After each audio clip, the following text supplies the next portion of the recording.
In this video, we're going to be supercharging this Grabber Blue Mach 1.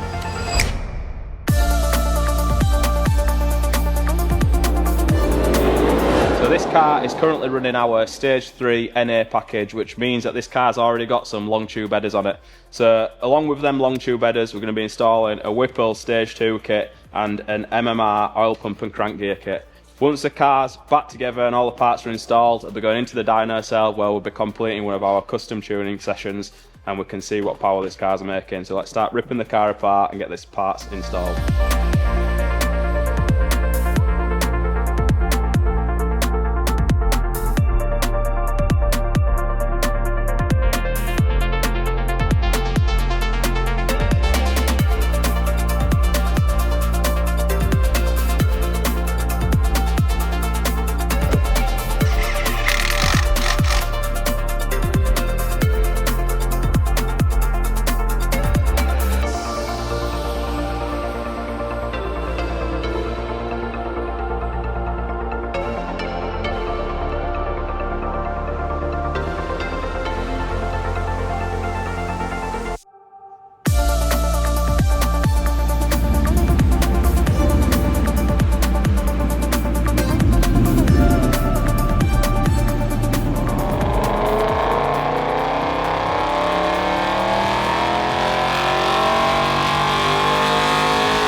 Right guys, that's it for this Grabber Blue Mach 1. This car has gone from our Stage 3 NA package right to our Stage 3 Whipple package. So this car's now making 850 brake horsepower, it's a 6-speed manual and it's a lot of fun. If you're interested in having one of these cars, don't hesitate to get in touch. And as always guys, if you like this video, make sure you like, subscribe and we'll see you in the next one.